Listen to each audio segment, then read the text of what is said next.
It's an end of an era. Going away almost the same way it came in. It was fun while it lasted. On to bigger and better things. What's going on, everybody? Welcome back to the channel. We got something really special going on for you guys.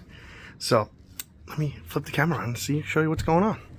We got the Subaru in the garage, and it's missing an engine. And we have an engine over here. But that don't look like a Subaru engine, does it? Nah. We're gonna do something crazy. We're gonna fit this Honda J series that came out of my Civic that we had a bunch of fun this year with, and we're gonna adapt this bad boy to the Subaru driveline here. And we're gonna have some fun. We're gonna try and break some records. Being that the Subaru has an awesome driveline, transmission is very stout, it works really well. So we're gonna try and adapt what we've had a great time with this Honda J series to that driveline. And we're gonna see how fast we can go with it. So stay tuned and watch it. Give you guys a little time lapse on how we do it, and go from there. A huge shout out to Performance Adapters, Josh. He's been a part of the project, making the adapter plate for us and the flywheel. So see how we do. Stay tuned.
Well, guys, we're back a few days later.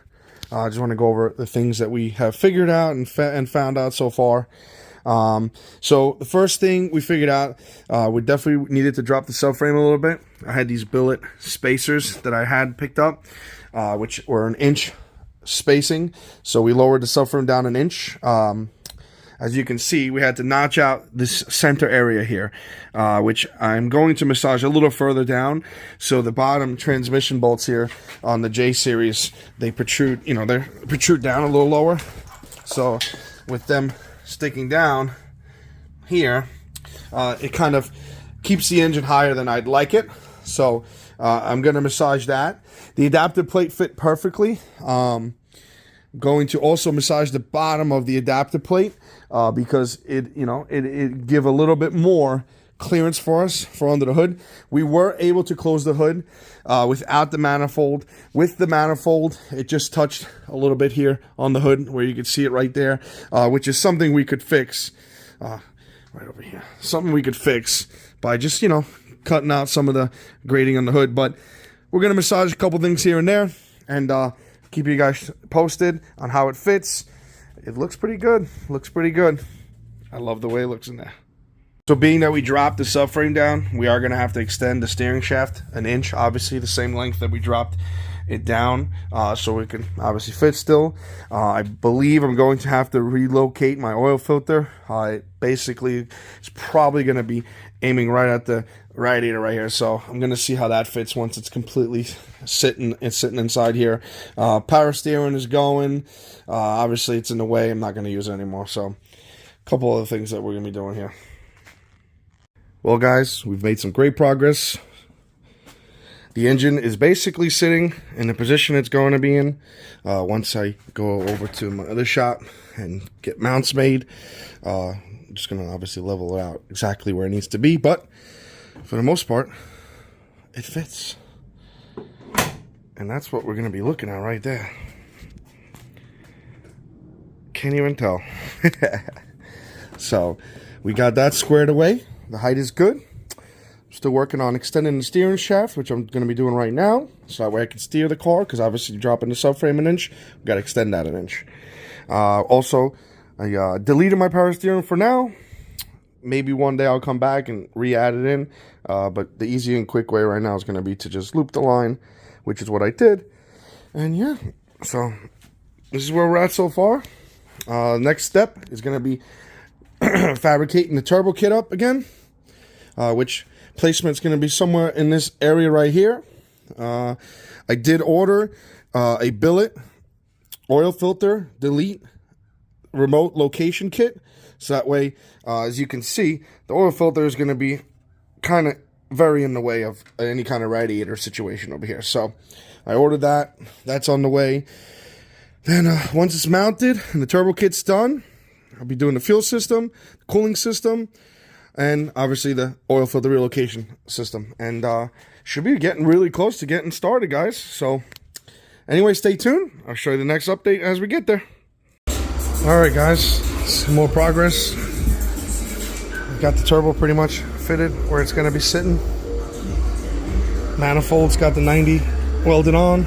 Obviously, you're going to have to trim the intercooler pipe a little bit. Motor mounts are done. One there, one back there, solid to the chassis. So the motor's not going anywhere. So I'm over here at Performance Motorsports here in Oceanside. They do a lot of my fabrication work. So they're doing their thing over here. So that's where we're at now. Gonna keep going. Finish up the turbo kit, exhaust, intercooler piping, and everything else that we gotta do. So keep you guys up to date.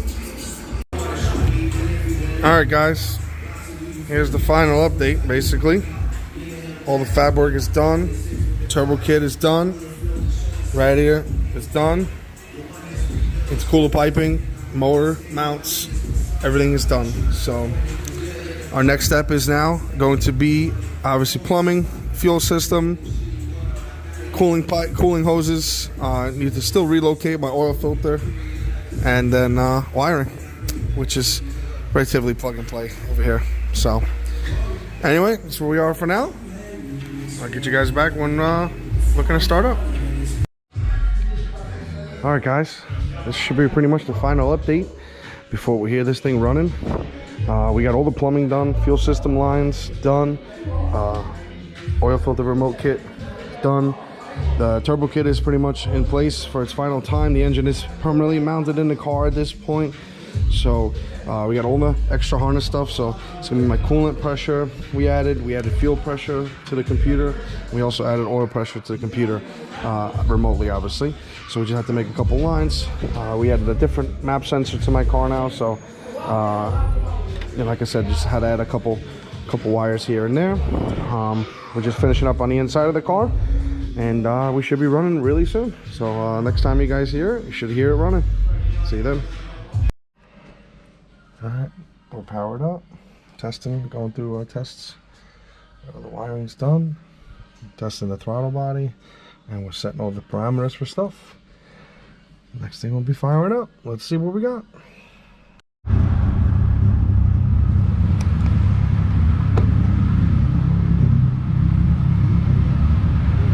She's alive, boys.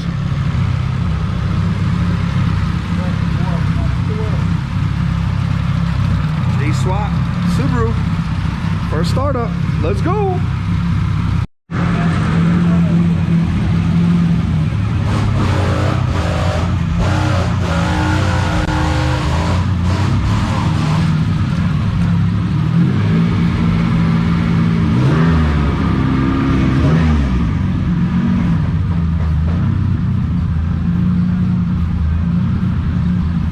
Guys, I just want to give a huge shout out to everyone involved in this project. Josh from Performance Adapters. Obviously, without the adapter plate, this wouldn't be possible. Performance Motorsports in Oceanside for all their fabrication work. They did an awesome job mounting the motor, getting the exhaust piping done, everything needed to be done fabrication-wise. And, of course, Noel and MK Tuning, getting the wiring done and the tuning, of course. You know, we have without this team, we wouldn't be able to get this project done. So it's been an awesome thing. So stay tuned. We got a lot in store with this car. We're gonna be doing obviously some racing, drag racing. We're signed up for Sick Week, so you'll see us in Florida in February, debuting the car. So stay tuned for that, and stay tuned for some street driving and dyno pulls, because that's coming up next. So as always, guys, thanks for watching. Appreciate all y'all. Like and subscribe, and we'll see you in the next one. Peace.